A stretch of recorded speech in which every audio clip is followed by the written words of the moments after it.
Hello, ladies and gentlemen.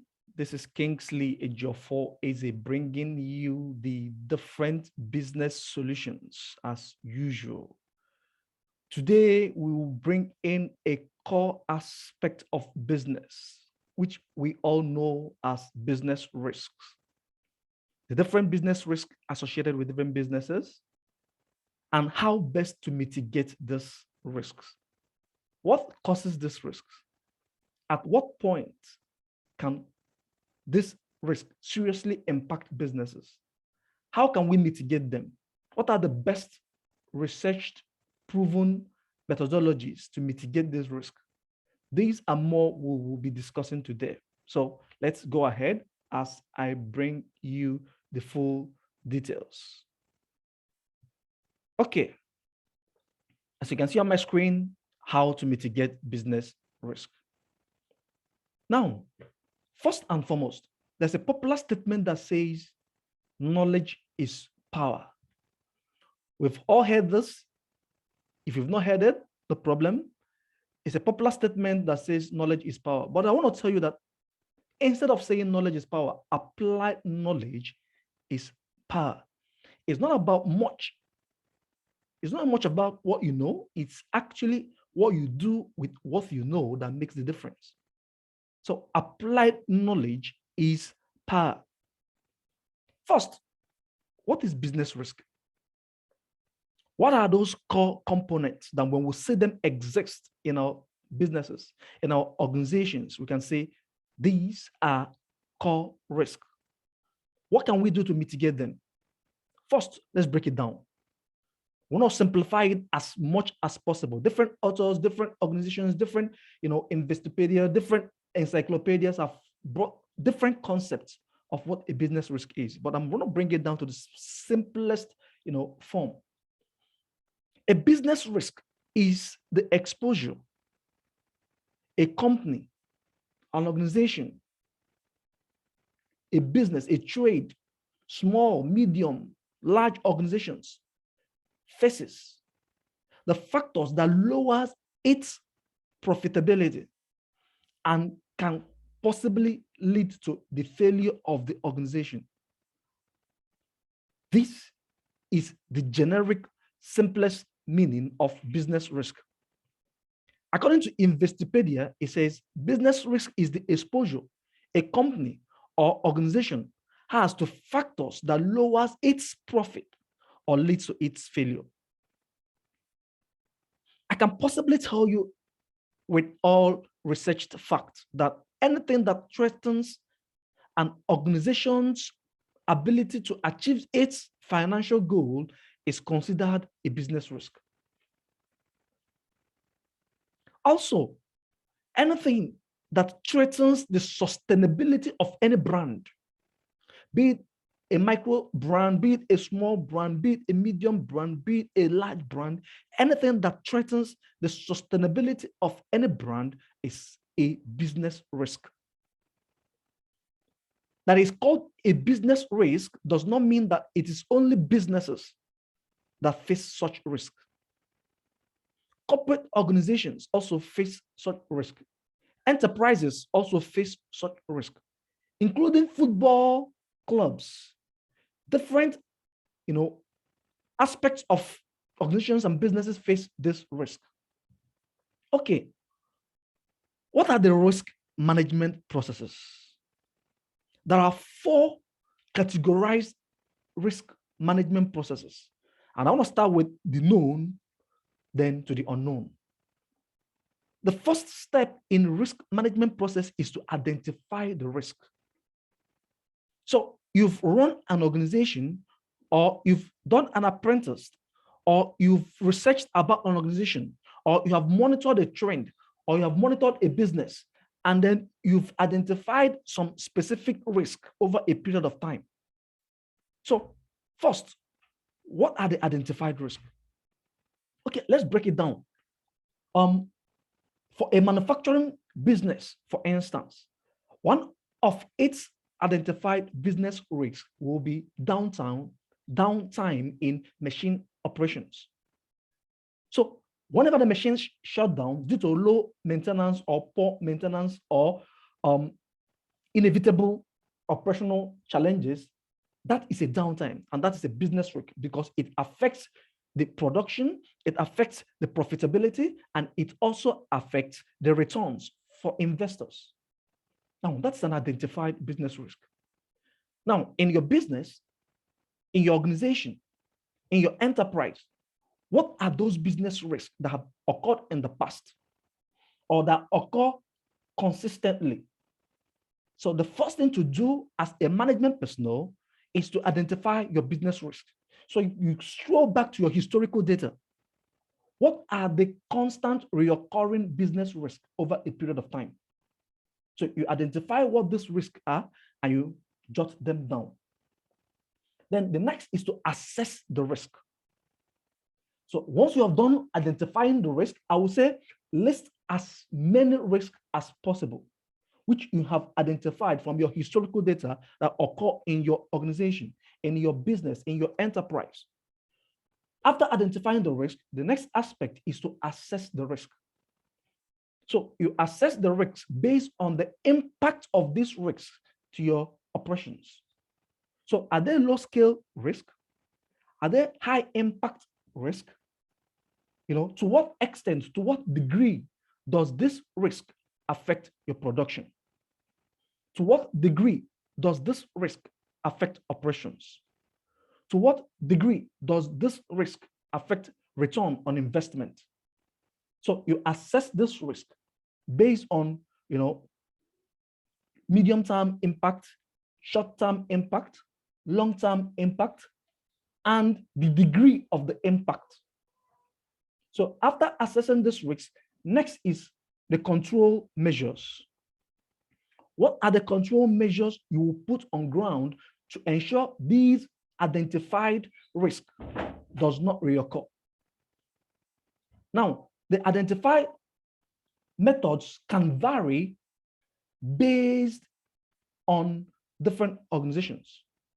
The control method for risk for a manufacturing firm, as I've used earlier on as instance, can be one, ensure a weekly complete maintenance schedule for the machineries. Also, if you are into education aspect, what are the identified risks you've seen? You are into different aspects of the economy. What are the control measures? So how do you identify these control measures? First, these events have occurred in the past in your organization or in other organizations you know. How were they handled in the past?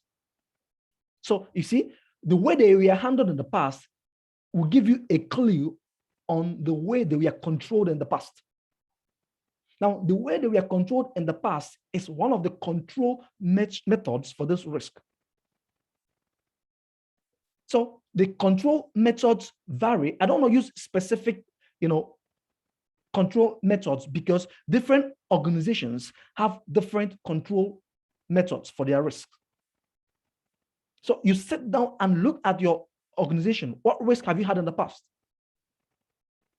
Staff health issues. Is there an health insurance for your staff? Do you have HMOs for your staff? So what control measures will you put on ground to ensure this risk do not occur? Even if they occur, they are being checkmated. Their impact on the organization is highly minimal. Then the fourth aspect is you review these controls. So you have identified the risk, you've assessed the risk, you've controlled the risk, then you review the controls. Now, the core essence of reviewing the controls is as the organization is growing, as you're scaling up production, the control measures have to be reviewed. If an organization have 10 staffs, the control measure they will use when they have only 10 staff will definitely be reviewed when the organization have grown into 50 or 100 staff manpower. So as the staff strength increases, you review your control measures. As you scale up production, you review your control measures. reviewing a control measure is a core aspect of the management of an organization. Okay. Daboj said something which I want to state out clearly. He said, risk management can help you seize opportunities, not just avoid danger. So it's a core known factor that risk management helps you to avoid danger, financial danger, health danger, breakdown in operation, financial losses, a complete liquidation of the organization. Management of risk helps to mitigate these dangers. But aside mitigating these dangers, risk management also helps you to seize opportunities. Opportunities are, taken by those who prepare for such eventualities. So risk management is a core factor which we all have to learn, whether in our individual lives, in our family life, in our businesses, in our organizations, in our production, even in politics, across all schedule of the cadre, across all board. Risk management is a core component that have to be mitigated. Okay, now let's move down into different identified risk management. I want to look at the risk management that are unique across all sectors globally. First is credit risk. This type of risk occurs when a customer, a client, a friend, a relation, or another organization takes business credit. They take your business credit, either goods, services, cash, no matter what it is. But they lack the ability to repay such credit.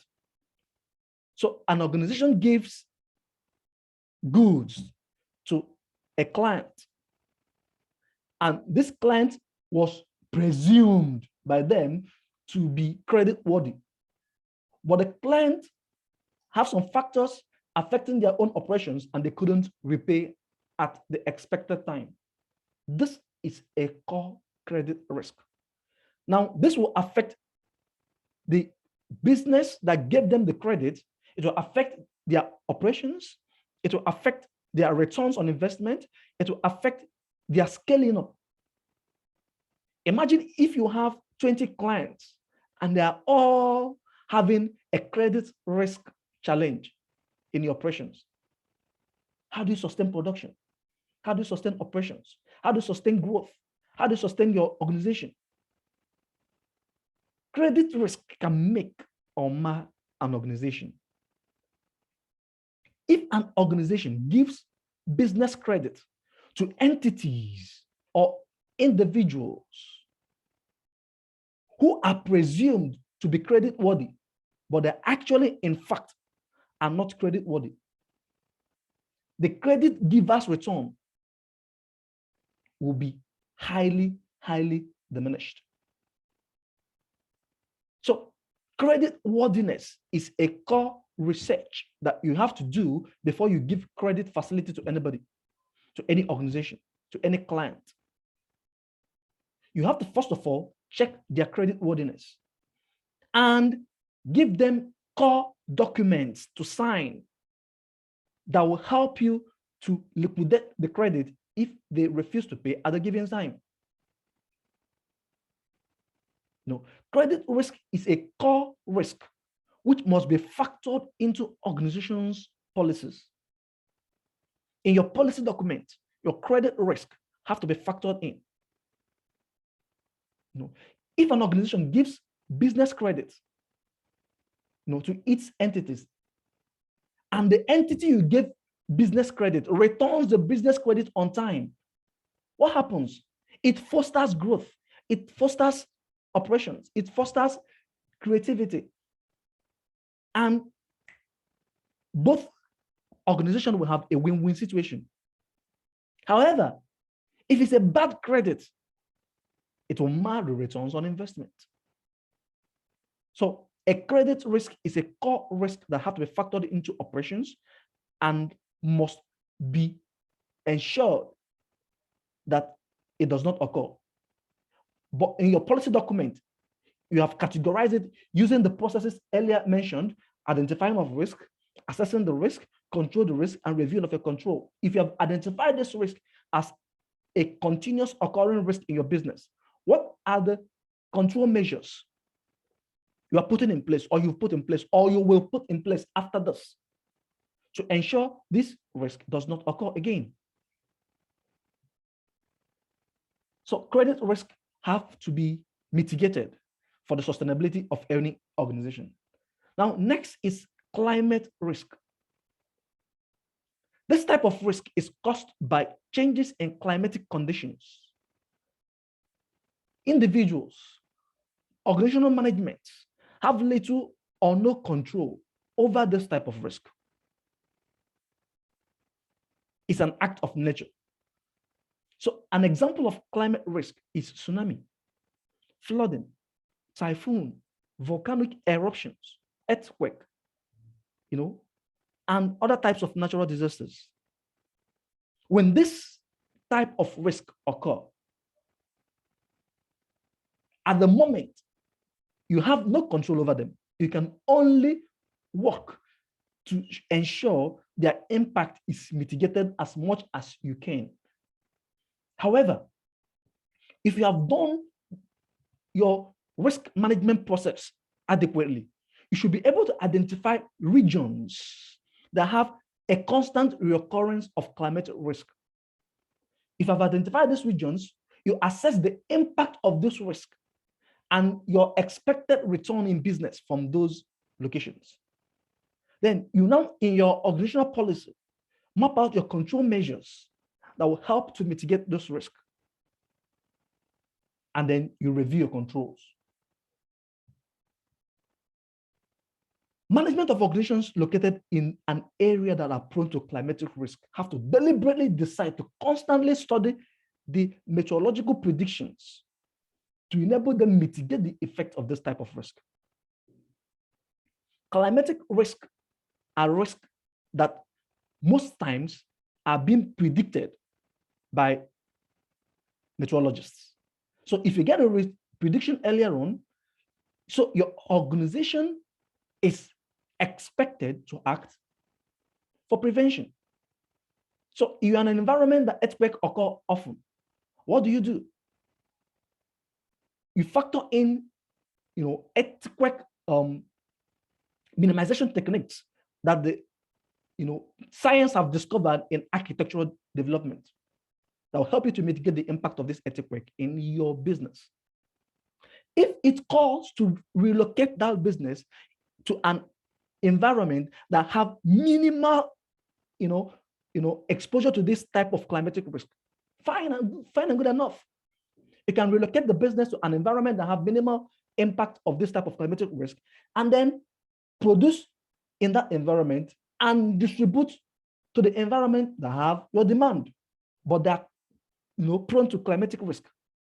Yes, there's demand for your products and services in this organization, in this environment, in this locality, but due to climatic risk, one of your organization's control measures can be to shift your production facility to a different location, a different country that doesn't have this climatic risk, produce there, and then distribute back to where there's demand for your production. Investors should also study climatic risk before deciding on an investment destination. There are different other climatic, aspects that can be mitigated. And there are also other business risks, like financial risk and more. However, have you subscribed to our channel? Kindly do so if you've not done that. And then turn off your notification button so you can be able to get our subsequent, deliverables to you. This risk, how to mitigate them in detail, all the comprehensive list I just mentioned to you right now, but there are a list of business risks that have been identified globally and how best to mitigate them. Then business decision analysis and the codes needed for management to implement things that have made Fortune 500 companies consistent and sustainable. This and more have been documented in a book titled Management Codes quantitative and qualitative analysis of business decisions. Okay. The email address and the link to get this book, if you want it, will be posted below. So if you want this book, it's just only $5. And you have a comprehensive details that will help you to mitigate this risk, that will help you to solve business problems, and will help you to advance your organization. Thank you for your time. Thank you for your effort. And till next time we meet, I will say, keep on moving on, keep on learning, and keep on growing. Thank you.